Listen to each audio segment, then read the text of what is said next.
Ang usapan, wala nang parinigan. Pagkaalis doon, wala nang babanggitin about dito. Maniwala kayo sa hindi, pagod na rin ako. Sobrang pagod, ilang years ko tong dinala. Wala nang parinigan, yun lang ang hiniling ko. Bukod tanging hiniling ko. Sana lahat tumupad. Usapan ay usapan. Kasi kahit ako tumutupad, pagod na rin ako. Sobra. Hindi lang talaga ako mapakali. Pero pagod na ako. Ilang taon ko tong dinala. Sana maintindihan nyo. Ang usapan ay usapan. Hindi na dapat mabahali yun. Hindi nyo alam kung anong grabing pagdurusa ginagawa ko at nagde-deja vu ako ngayon. Hindi nyo alam kung anong grabing iyak ang ginagawa ko hanggang ngayon. Yung damit ko, 2 araw na to. Hindi ako makaligo daw makakain. Nagde-deja vu ako. Up to now. Hindi pera ganito yung image ko. Wala na akong nararamdaman.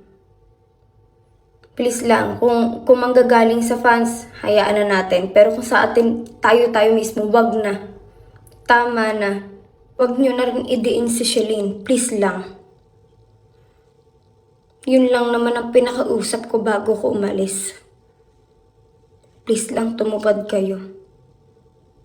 Kahit sa comment section, kahit saan. Kung gusto nyo talagang matapos to, tigilan nyo na muna si Shelene, please lang. Yan ang pinakiusap ko sa lahat.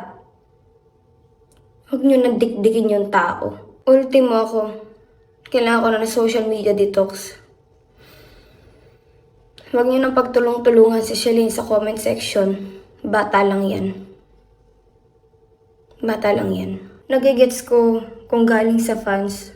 Pero kung galing sa atin mismo, tayo, hindi ko magets. Kasi wala naman ako ibang hiniling nung bago ko umalis.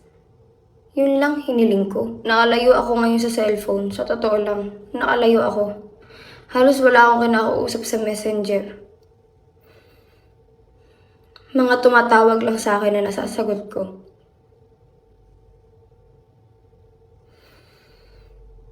Kaya bilis lang.